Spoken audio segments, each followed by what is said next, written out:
Good afternoon, and welcome to our Plan Smart for Your Future lunchtime webinar in partnership with Equitable Advisors.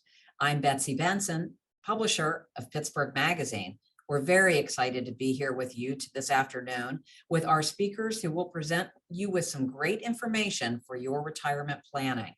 Before we get started, there are a few things to keep in mind to ensure everything runs smoothly. Please make sure to keep your mic muted when in the main meeting room. Don't forget to update your name so that it appears as first name, last name, and business name. Select the side-by-side speaker option in the View section located in the upper right corner of your screen. That's side-by-side speaker under the View options in the upper right corner. Please submit any questions you have via the chat bubble. If you run into any technical issues, send a message via the chat to our Katie Miller. She will be monitoring it to offer help as needed. Let's get started. This afternoon, we'll hear from 3 local professionals who will help us prepare for some of life's most important decisions. That is your retirement strategy and securing your nest egg. You'll hear from Victor Kopen, Senior Advisor Consultant from Franklin Templeton, Tim Buggy, Certified Financial Planner and Retirement Planning Specialist from Equitable Advisors, and Ashley Sharek, Esquire from Sharek Law. So let's kick off our Plan Smart webinar with Victor Kopen as he shares with us the 7 things we should consider in the decade before we retire. Welcome, Victor. Thank you, Betsy. I'm Victor with Franklin Templeton. We're one of the largest asset managers in the world, and over decades, we've helped tens of thousands of families protect that nest egg and grow it to help achieve their goals in retirement. As you think about that last 10 years of your working career, we equate it to running a race. When you see those sprinters come around that last bend and sprint for the finish line, they've got all that energy. This is the most intense part of the race. It can be the most stressful on their bodies.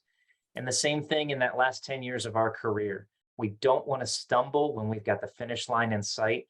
And a couple things that we'll focus on today will help us avoid tripping as we get into the home stretch.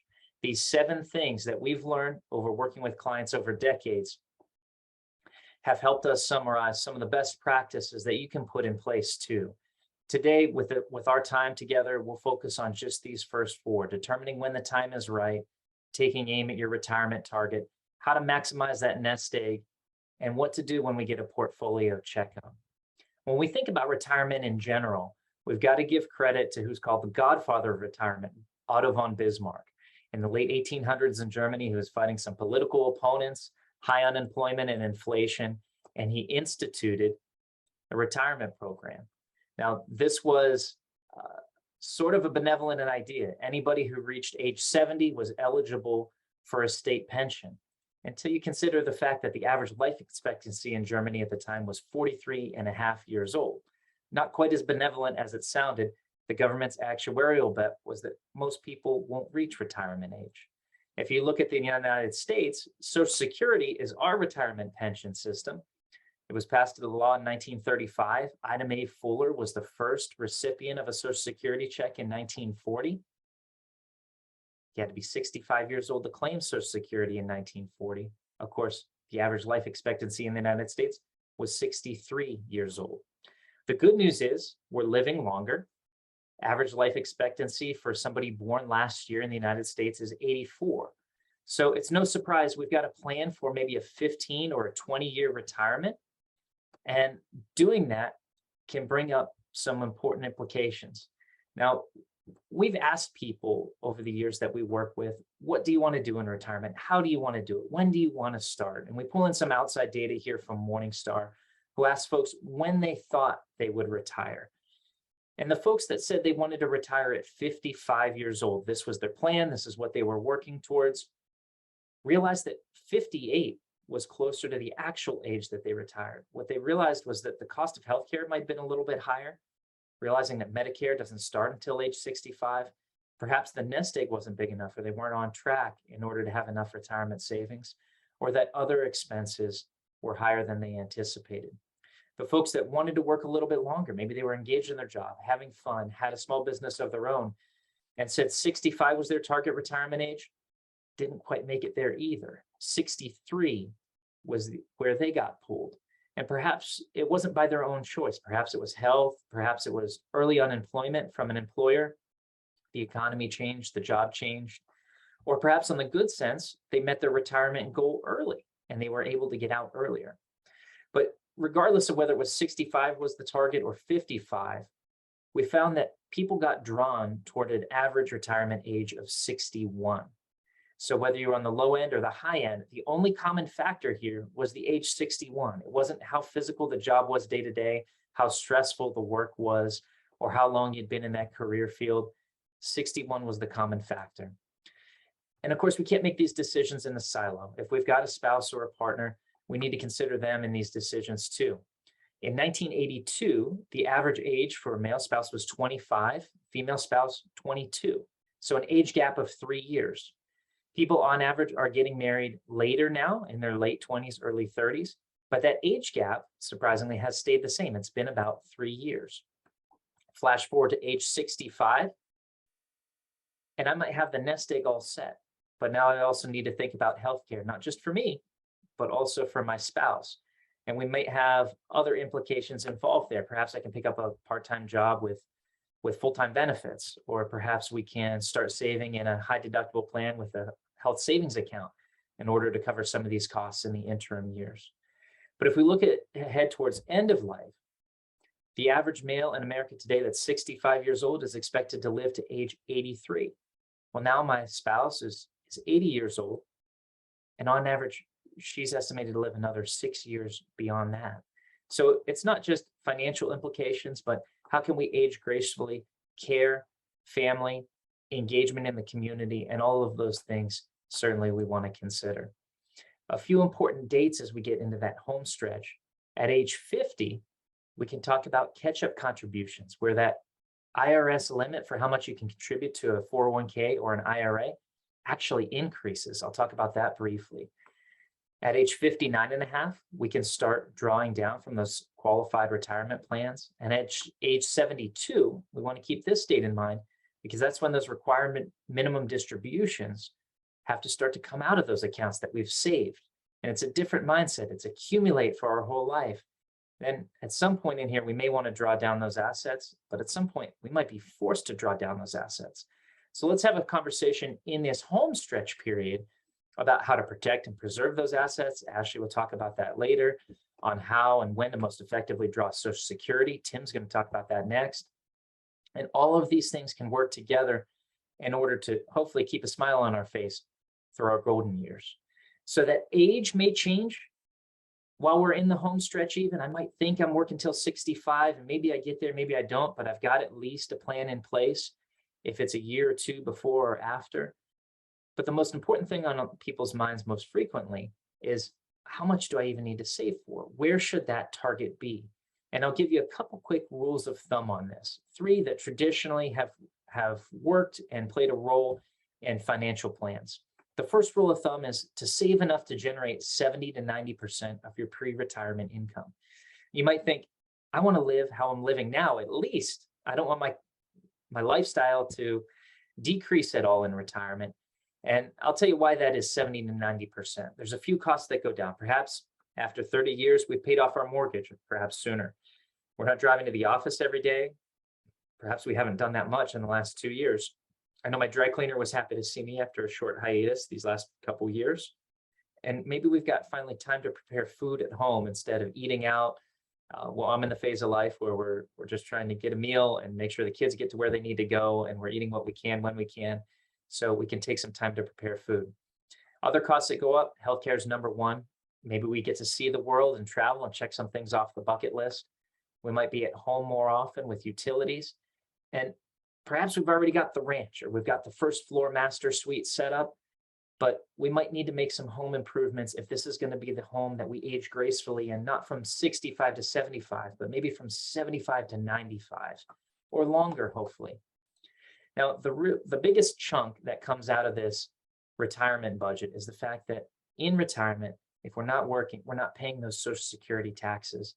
and we're not making retirement contributions. In fact, we're probably drawing down on the retirement assets. So you may know 6.2% of your check comes out of your paycheck to go to pay Social Security taxes. If you're self-employed, of course, 6.2 to you and 6.2 for your employer. You pay both of those. Medicare on top of that. And those retirement contributions, maybe we're contributing 10% or so of our salary to retirement. That comes right off the top. So that's where we get to 70 to 90% of our pre-retirement income. Second rule of thumb is to save a multiple of your salary based on your age. So take a look at this chart, see where you are. We use $100,000 at age 55. The rule of thumb is to have 6 to 8 times saved, $600,000 to $800,000 at this point in your life. If you're 45, 4 to 5 times more if you're 65. And if these sound like big numbers, they are. Don't worry if you're not there. I'll show you a couple ways to catch up. The third rule of thumb is to save a quote unquote 4% safe withdrawal rate. So how much money do I need for that? Well, it's different if I'm in a savings account versus if I'm invested. And if I'm making 1.5% on my investments, if I want to generate $25,000 annually, I need a pretty big sum of money, over $500,000. Now, we use a conservative 2.5% inflation rider here. We know costs generally don't go down year to year, but they generally go up. Inflation's running a lot higher than that now, but 2.5% is closer to that long-term average. If we step into the market and take some risk, now there is some risk associated with this, but a good financial plan can help you moderate that and help match it to your goals. You see that sum of money is a lot less. And for the bigger dollar amounts, you see a bigger discrepancy there between what compound interest, as Albert Einstein called it, the most powerful force in the universe, can do for you, having your money make money. Now, if you weren't in that sweet spot with, say, the right multiple or the 4% safe withdrawal rate, don't worry. There are ways to catch up. So we look at a couple here, age 50, average income $150,000 combined. And I'll show you just the contribution limits that would be accessible to this couple. An employer-sponsored plan, you'd be able to put away $20,500. If you had a match of 50 cents on the dollar up to the first 6%, that's another $4,500 in free money from the employer. This couple is age 50. Remember these catch-up contributions. That allows another $6,500 in catch-up for the 401k. We can do a Roth IRA and a catch-up. That's another $7,000. And what a lot of folks that are working don't realize, in my own situation, my wife is able to stay home with the children. We're able to do a spousal IRA for her. So we can contribute based on my earnings, which is another $7,000. That's a total of $45,500. This couple is age 50. Let's say they can work till 65. That's 15 years invested at a 6% rate of return. That's another $1 million they were able to add to their nest egg. So hopefully they've started earlier. Hopefully they've started in their 20s, 30s, or 40s. But if you're 50, it is not too late. Maybe you're 55, it's not too late. You can put some of these tax-advantaged vehicles to work for you in conjunction with a financial planner and a financial plan to help you achieve those goals. The last thing I'll mention here is a portfolio checkup. We found that the average American worker now switches jobs 12 times during their career, and over 2/3 of employer-sponsored plans have automatic investment provisions. So you may not have even realized it, but you could have contributed to a plan for 1, 2, 3 years, and you might have 3 or 4 of these things outstanding. Now, as you get closer to retirement, say I'm more conservative, I'm in the home stretch, I'm going to have more fixed income or bonds in my portfolio. And that's likely the case. But as you started in your career with 20 or 30, 40 years ahead of you, you probably had a stock heavy portfolio, and maybe job 2 had a little bit more bonds. And when you put all of those together, you might have more risk in the portfolio than you intend. So it's always a good time to have a checkup. Families might have changed, families might have grown or contracted, and updating the beneficiaries on your account can be important. Consolidating them in one place where you can see them can be important. Perhaps you want to name a trust as a beneficiary to protect those assets later on. And what a lot of people don't realize is that the beneficiary listed on your retirement account in most cases will supersede a will or a trust document, even if that will or trust document is newer. So we want to make sure that the folks that we intend to receive the fruit of our blood, sweat, and tears are the folks that are actually listed on those accounts. Going back to previous employers, making sure those are consolidated in the same place and the beneficiaries are updated can be a good way to do that. Ashley's going to talk about those trusts and protecting those assets.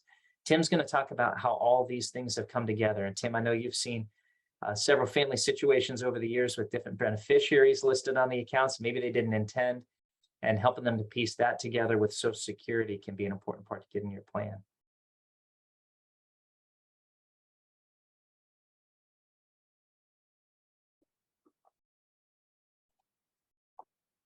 You may still be on mute, Tim.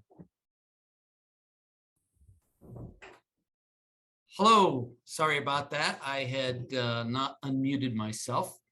And just take a couple minutes and there we are. I think you can hear me now, right? Ashley, give me a thumbs up. All right. Okay, thank you, Victor. Appreciate those steps for prior to retirement. And I have to tell you, those are very, very important steps. And one of the things that our clients tell us is that retirement is not easy.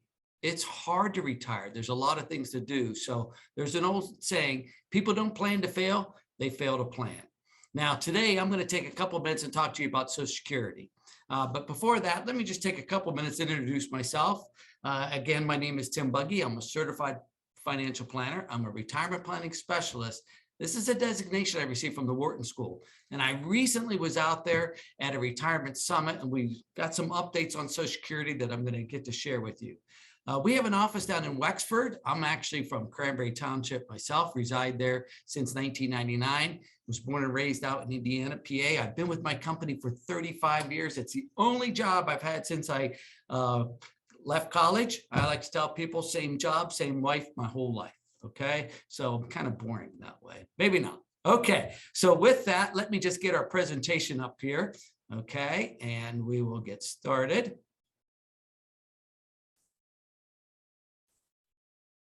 Okay, all righty. Now I just got to get this over here on my screen here.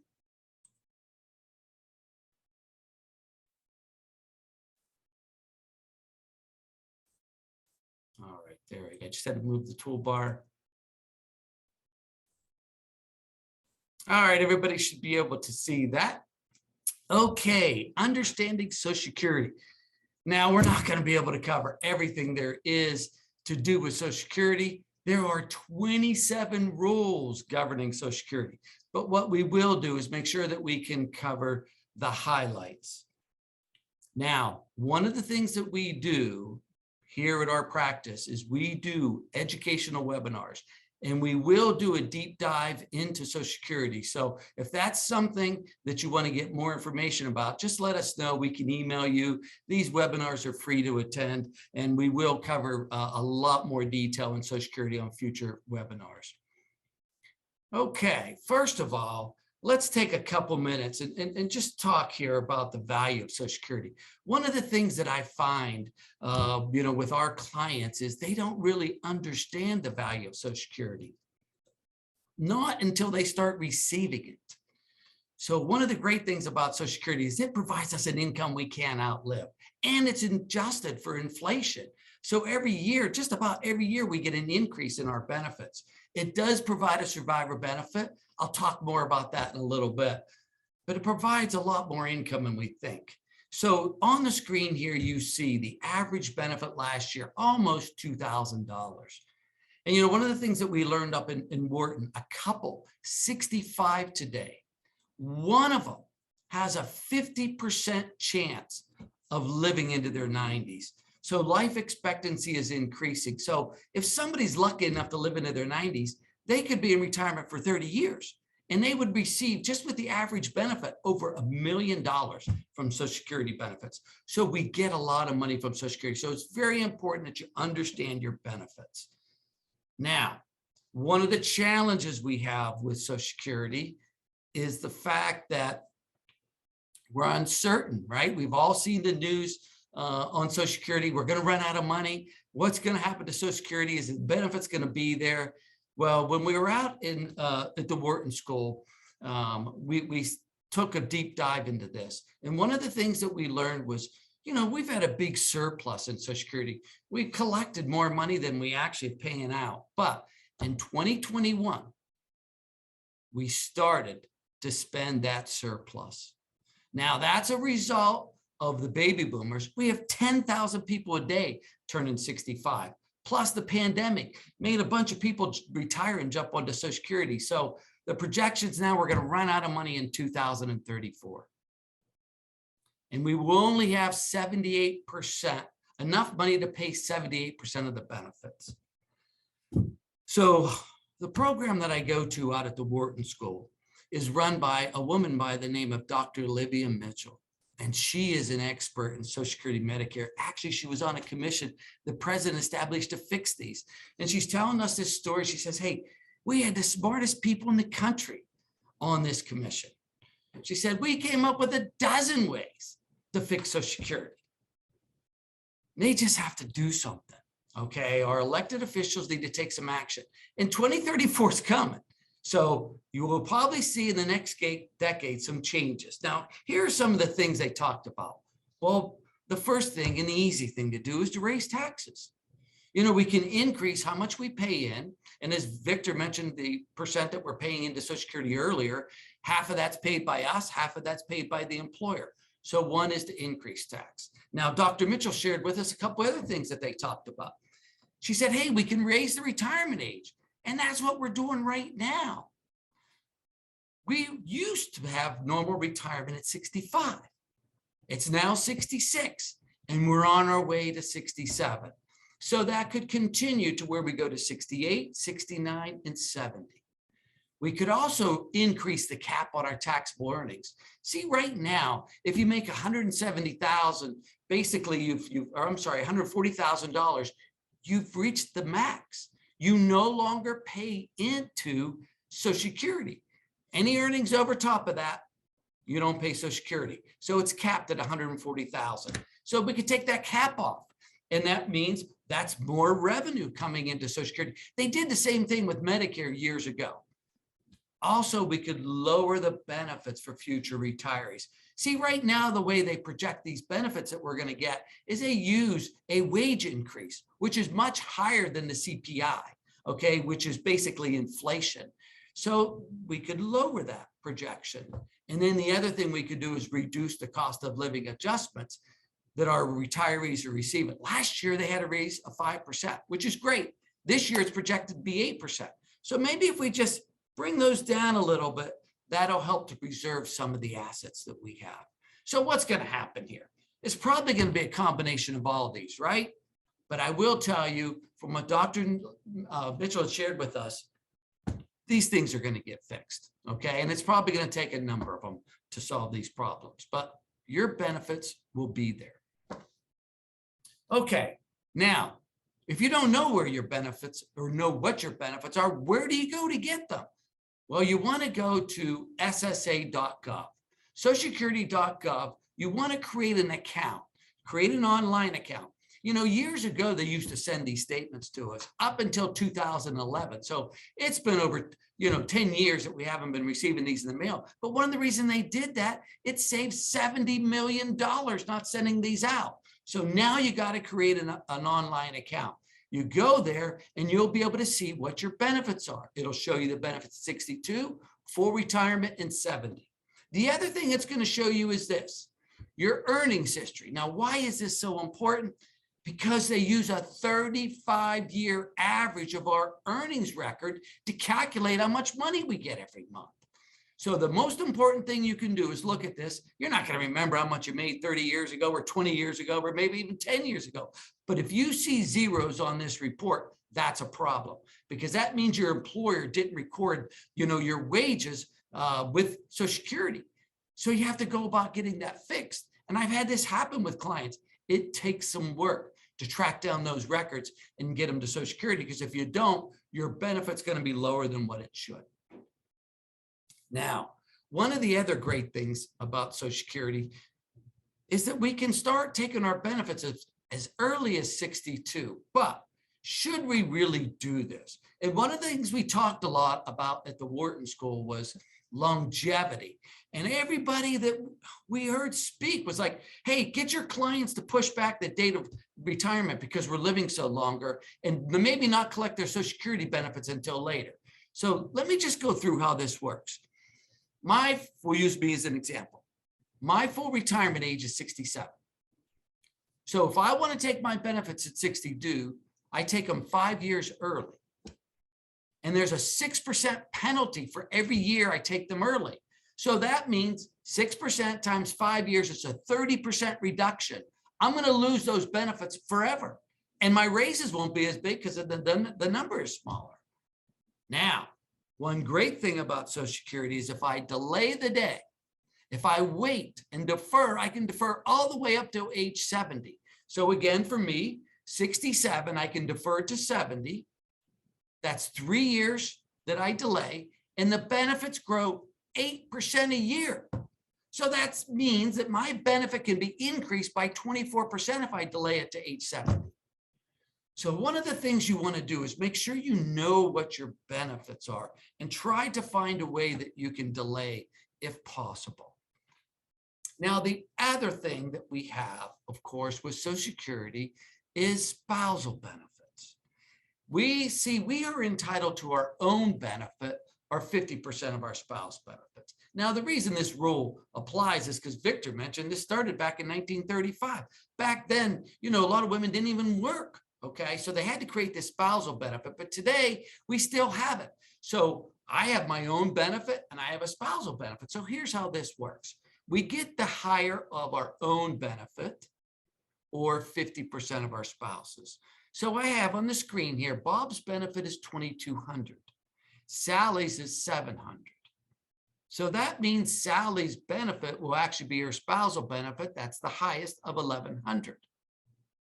You don't have to worry about this. Social Security will figure it out for you and they'll pay you the highest of the two. So don't worry. Now, here's just a strategy I want to employ.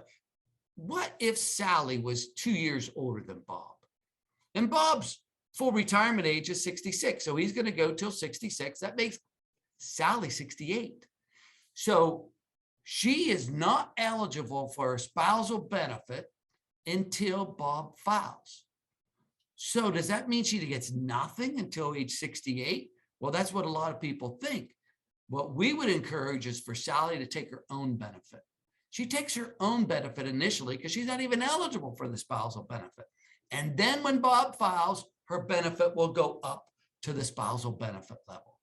Very important that you understand that you still can take your own benefit and then later collect the spousal benefit when the spouse files. Now, I mentioned earlier that we have these survivor benefits. So how do these work? Well, it's pretty simple, okay? And just the best way for me to describe it is this. The highest benefit stays in the household. If you're a married couple, you have two benefits. The highest will stay in the household. You don't get two benefits. If somebody dies, you only get one. So in my example here, Bob's benefit is $2,200. Sally's is $1,400. So if Bob passes away, Sally loses basically her benefit. She steps up to $2,200. Only one benefit in the household. Now, what if Sally predeceases Bob? What does Bob get? Nothing. Bob just stays at $2,200. Sally's benefit, of course, goes away. Now, one very, very important thing you need to understand is the Social Security Administration does not want us working and collecting our benefits, therefore retirement. Now, I mentioned earlier we can take our benefits as early as 62, but what Social Security did was created a earnings penalty if you're going to work and collect benefits. So here's how this works. In 2022, you're allowed to make just about $20,000. If you make over that, you have to give $1 back for every $2 over the limit. So let's just use me as an example. I'm going to retire at 62 and I'm going to collect my benefits and I'm going to work part-time and make $30,000 a year. Well, if I make $30,000 a year, I'm $10,000 over the limit. So that means I would have to give back $5,000 of my Social Security benefit. So, should I really take it then? Maybe I should just sit and let it grow if I'm going to work. So again, make sure you understand the rules if you are going to take your benefits early. Okay, so let me just summarize here for a little bit. Again, we can't go into a lot of detail. We don't have a lot of time, but that's something you could join one of our webinars in the future. Understand the value to have. Know what your benefits are, okay? I always tell my clients, write them down, put them on paper. We don't need to worry about the solvency. Social Security is going to be there. Don't worry about that. Give some thought into when to take those benefits and see if you can't find a way to maximize your benefits. Okay, well, I want to thank you for attending today, and I'll just take a couple minutes, do a quick commercial, and just talk for a minute about what makes us different, because you can use all kinds of planners, right? Well, one thing I'd like to say is we're planners first. I love helping people, and that's what our business is all about, helping transition people from work to retirement. And we've probably done that over 100 times. We don't charge fees to do any of our planning. We're helping our clients to do the plans. And one of the crucial things is, and I know Victor talked about this before, creating income. That's one of the things that we have to look at in retirement. 401ks are designed for growth.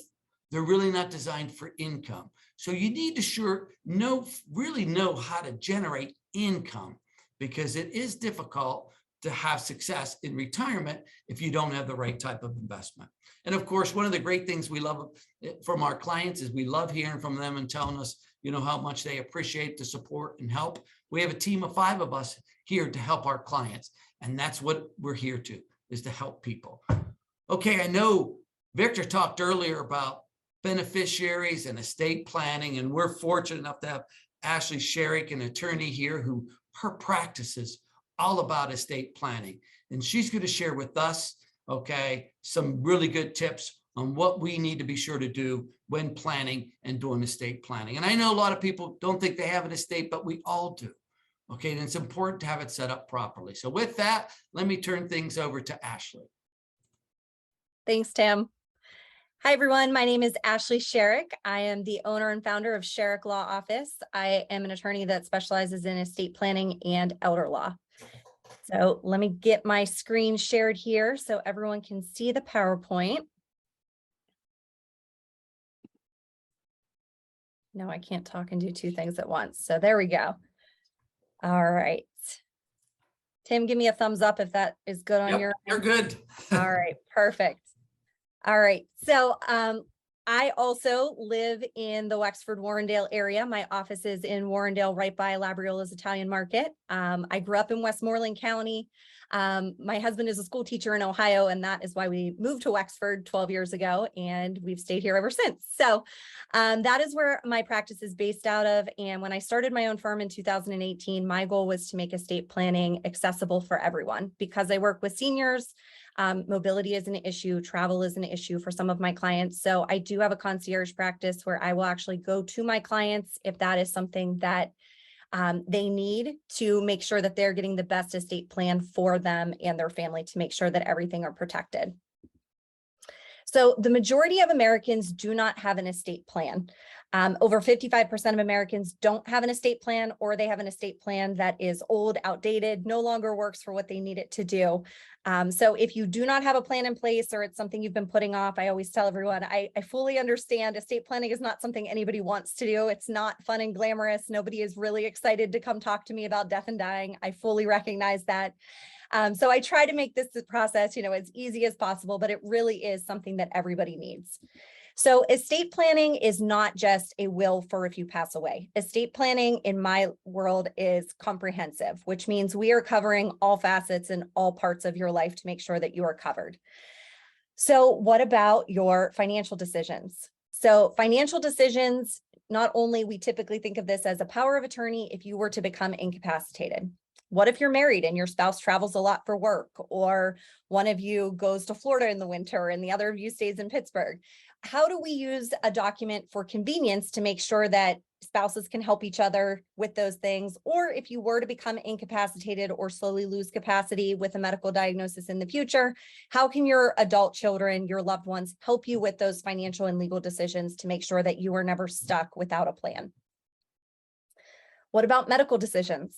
Does anyone remember the Terry Schiavo situation we heard all over the news in the early 2000s? That is the reason we have the healthcare directive that we do in Pennsylvania, because after that case happened in the early 2000s down in Florida, Pennsylvania decided we did not want to make people's medical decisions in a courtroom. It was made for families to make those decisions for their loved ones. So having a medical document in place in Pennsylvania, our document is 3 documents in one. It's actually a HIPAA authorization. So similar to what you fill out when you go to the doctor's office and they say, who are we allowed to release information to? Who can call our office and we can tell them what's going on with your care? That is a HIPAA authorization. The next part is a healthcare power of attorney. This is where we actually list names and contact information of everybody that you are authorizing to make medical decisions on your behalf if you are unable to do that. The last part is the unfun part. It's the part nobody wants to think or talk about, is the living will. So the living will is the part that says if you were in an end stage condition or permanent vegetative state and you could not make your own medical decisions, you could not voice your own opinion, what decisions would you want your loved one to make? And the healthcare document is the hardest one for most people to fill out because it makes you talk and have those hard conversations that you do not want to have, you do not want to think about. But I promise you, as hard as that conversation is to have with a family member, a spouse, a child, they will be forever grateful that you had that conversation with them if that document ever needs to be used, because they will know that they made the right decision for you. They're not guessing what you want or the decision they think that they should make. They're doing what you would want. Now, I would be remiss if I didn't talk about long-term care. So in this day and age, it's not a matter of if we need long-term care, it's when we will need long-term care. Long-term care is skilled nursing care. 69% of people need at least 3 years of skilled nursing. Skilled nursing is when you reach the point where you are unable to do the basic day-to-day things that we do not think twice about. This is where you are able to get out of bed on your own, dress yourself, feed yourself, go to the shower, take a bath or a shower, go to the toilet, anything along those lines that we don't think twice about. If you would need assistance doing the majority of those items, that is when you would need skilled nursing. Skilled nursing costs in Pennsylvania are growing astronomically. From last year to this year, they've gone up almost $3,000 a month.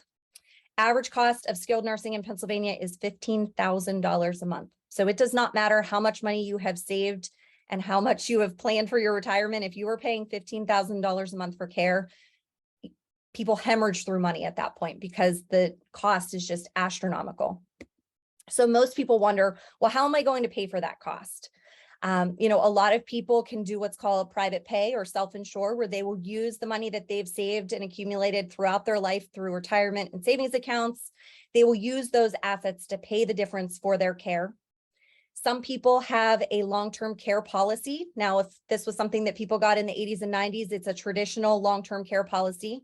What is more frequent that people get is life insurance that has a long-term care rider that gives them the ability to pay for a certain amount of care that helps cover and alleviate some of that burden of cost.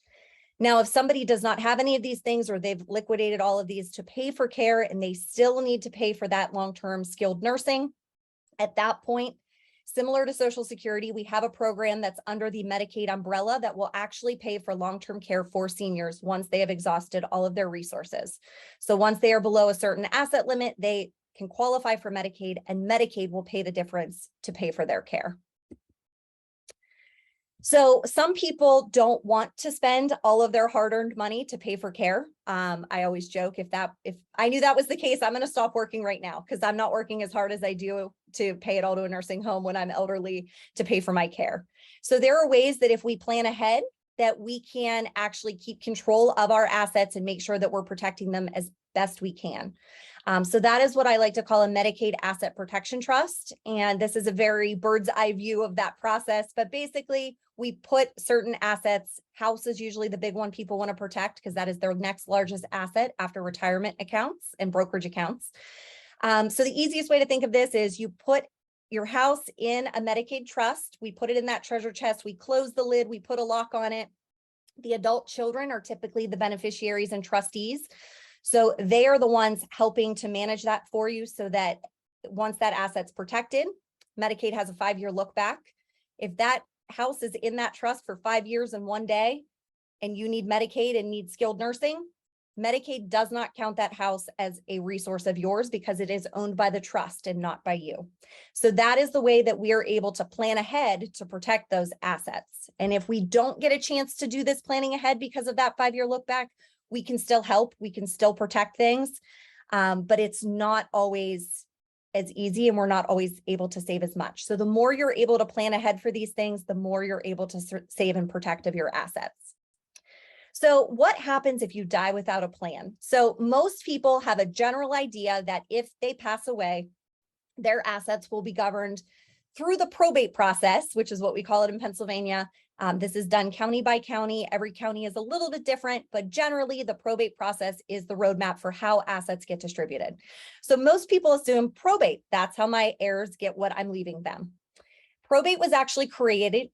So in Pennsylvania, we can collect inheritance tax. We have inheritance tax in Pennsylvania. It is 0% for surviving spouses, 4.5% for lineal descendants, so children, parents, grandchildren, 12% for siblings, and 15% for anybody else. So godchild, niece or nephew.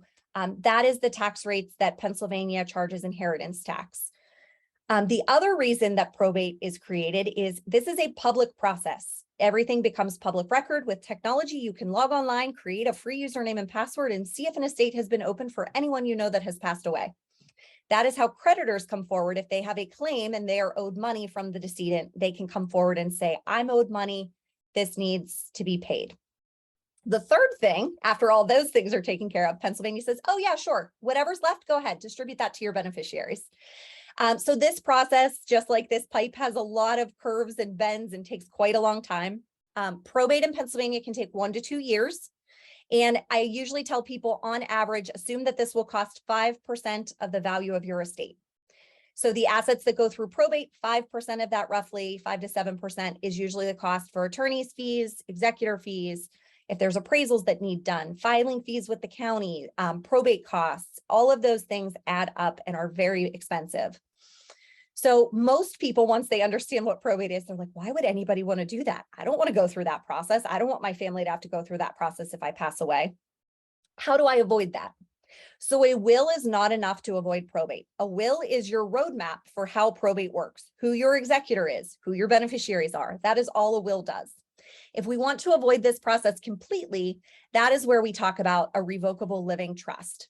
So most people think, they hear the word trust and they think of the Carnegies and the Mellons and the Rockefellers, and they think, well, I have to have tons of money to need a trust. Those trust endowments we hear about that, control different things in downtown Pittsburgh.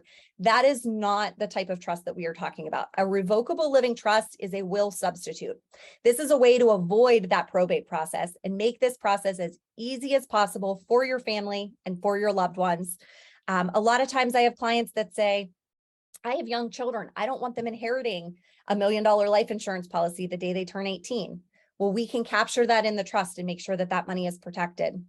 If you have an executor that lives in California and you don't want to have to burden them with flying back to Pennsylvania and be sworn in as executor, if they're a successor trustee, they don't have to do that public process with the county. They step in as successor trustee, the trust document tells them what to do, and they pick up where you left off. So a trust is a wonderful estate planning tool, but it only is wonderful if it actually is funded and works. So if you go meet with a lawyer or print papers off the internet and you sign them and you say, look, I created a trust, that is not enough to make sure that your trust will actually work. You have to retitle your accounts. You have to redeed your properties. You have to put your assets into this trust to make sure that the trust will actually work. If you sign paper and you don't actually change the ownership on your accounts, then nothing happens. You are still the owner, but you are the owner as the trustee of your trust. So you still own it, you still control it. We are just making sure that the assets are protected. So if you are no longer here, that these things will go into the trust and will pass without probate to your beneficiaries the way that you have stipulations put in place. And that's where we really deep dive into how do you want these things to pass? What are goals and concerns that you have for your family members inheriting? And that's what we'll put in place with a proper plan. So planning ahead, which is the theme of our webinar today, is making sure that all of these things are avoided.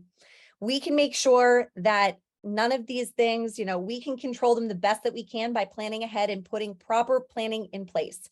If you did documents 40 years ago when you were first married and had young children, those documents no longer are working for what your goals and needs are. I always tell people, if you did documents before you were married or when you were married and now you're divorced or widowed, your plan is probably not working. So this is not something that you want to do once in your life. Check the box that it's done, stick it in a drawer somewhere and forget it exists. This is something that, my process is actually to follow up with people. We do yearly check-ins. We do 3-year reviews. We want to make sure that as your life and circumstances change and your assets change, or if you move, or if you have a Florida house or a timeshare, we want to make sure all of those things are accounted for in your estate plan so that your estate plan is working best for your family. This is not something we get a do-over on. We cannot do this better the second time. We only pass away once, so we want to make sure that it's done correctly the first time. All right, so we are going to open it up to questions for all 3 of us. So if there are any questions, feel free to type those into the chat box. Myself, Tim, and Victor are all here to answer questions. Remember to keep those questions general, nothing super specific to you. If you have a specific question, all of our contact information is on the screen.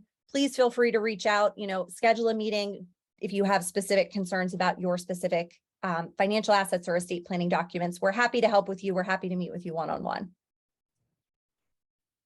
Ashley, we have a question here in the chat, and it's for you, I believe. Is your house the only thing you can put into the trust to protect? For a Medicaid trust?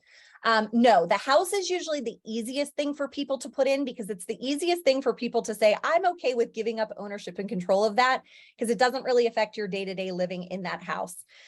We usually look full picture, and that's where I usually pull somebody like Tim in, where we can look at the finances and figure out how much money do we want to leave out that you would need.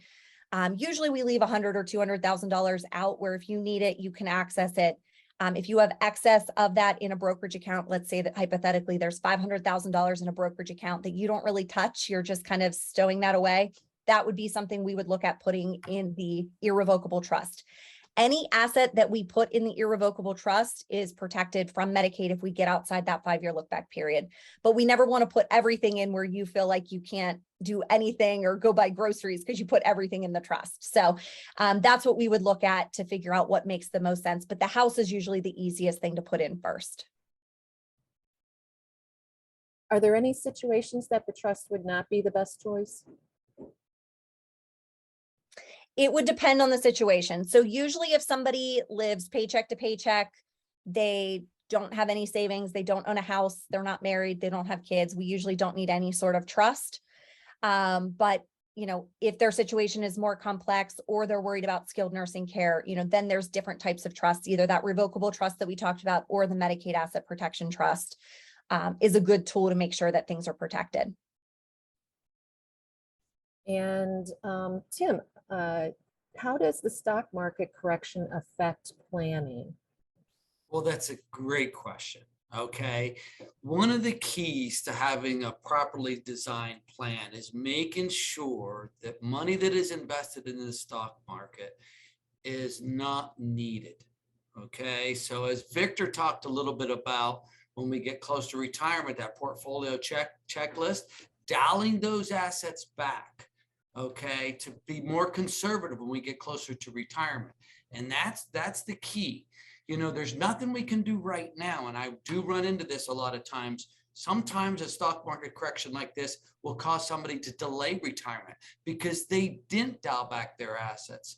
We always tell people, look, money in the stock market should be money we don't need. That's for the future. Income is different. And there are types of investments that generate income where the stock market will not affect their income. So it's crucial, when planning to make sure you have the proper allocated portfolio so that if the market goes down, your plan is not going to change. You're still going to be able to retire. And that, again, you need to do that portfolio review, especially as you get closer to retirement, 2-3 years out, you're down that risk way back. So Tim, how do I sign up for Social Security benefits? Well, that's a great question. And, you know, pre-pandemic, you would just run down to the local office and sit down in their office. You know, they're really still not even seeing people. So the easiest way to do it is online. Okay, you can go online and you can start the process. So you go into your account, you'll see a section that says sign up for benefits and just start the process there. One of the key things I think people need to know is when they're signing up for benefits, make sure you have taxes withheld. People forget about this. They don't have taxes withheld from their Social Security. Our benefits are taxable. Up to 85% of them are taxable. So we have to have taxes withheld. So there's a place to do that there. If you're not good with technology, okay, as you saw me struggle a little bit ago, but anyway, you can call. They have an 800 number. They'll get you online with somebody and they'll help you to sign up. Okay. And don't forget about Medicare. You need to sign up for Medicare at age 65. Okay, too. So that's something else you can do online. And Victor, as we head into the home stretch, what's the first thing I should do to get organized? Yeah, that's important. So we talked about a lot of different things today. I think the first thing and what we found can actually reduce stress in the biggest way is to have a written retirement plan, have something actually down on pen and paper. It's one thing to talk about these things and have an idea in our head, but similar to what Ashley's talking about, we've got to actually put pen to paper and we've got to execute these things. We've got to fund the trust in order to make sure it's legitimate. Same thing with our financial plan. We've got to put pen to paper. That'll help alleviate some of the stress. There are a number of resources on franklintempleton.com. I know Tim has access to through Equitable as well. That will help you just organize the investment accounts, just to list them all out and make sure that the beneficiaries are what we think they are, and make sure that all of our previous employer plans aren't just hanging out there, that we actually have a login. We can go in and see them. We can access them, and perhaps we can even bring them into one place where we can log in and see everything in front of us. So I think it starts with putting pen to paper with a written plan and using some of the organizers that are available to you to make sure the beneficiaries and the accounts are all listed in one piece of paper in front of us. Thank you. Ashley, what's the difference between revocable versus irrevocable trusts? Which is preferred? So it depends on the situation. So revocable trusts are usually the most common because that is a will substitute. That's what most people want to avoid probate, to make sure that they can capture their probate assets. So those that don't have joint owners or beneficiaries on them, as well as their non-probate assets. So that's anything with a beneficiary designation, retirement, life insurance, brokerage accounts, capturing all of those into one bucket. The irrevocable trust serves a specific purpose. Usually it's if we're trying to get under federal estate tax limits, we're protecting assets from Medicaid, or we have a special needs beneficiary or child that we want to protect assets for their benefit. That's when we would use an irrevocable trust. So the most common is a revocable trust because most people are okay with that because they still own everything. They still control it. They can change it whenever they want. They can revoke it if they want. They can completely get rid of it at some point if they don't need it anymore. The irrevocable, it has a lot more restrictions on it because it's irrevocable. And that's where it has a specific purpose for when we would use that type of trust. Thank you. And it looks like we have one more question here for Tim. When should I apply for Social Security? Well, that's a tough question. We get this question a lot. When do we go for those benefits? And it's part of the plan for everybody where we sit down and we analyze this. The first thing I would say, you take it when you need it. Okay. Now, that's going to be different for everybody. I'm presenting a plan later today where somebody has deferred compensation. So we're going to use their deferred compensation to live off for the first year because it's coming to them in cash. Why are we doing that? Because Social Security is going to grow by 6%. So we know we can grow their benefit up for 1 year. So those are the things you start to look at to say, how can I really defer this as long as possible? Because once I have that number fixed, that's my base number. My raises are based on that. So, it is going to be different for everybody. You try to put it on paper, and generally, if you're going to defer one and you're a couple, our rule of thumb is usually we're taking the lower benefit first. If we can, if we can afford to do that, because the other number is going to grow to be a bigger number, right? Because it starts at a bigger number, it grows by 6% or 8%, it's going to grow to be a higher number.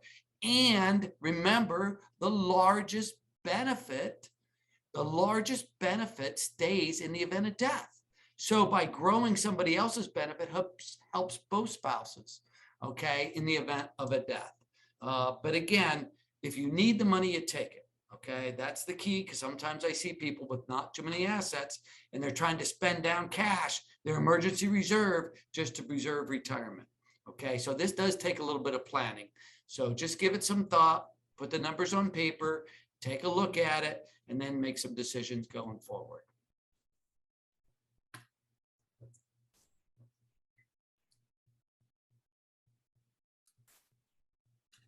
Wow, thank you to a great panel. Fantastic.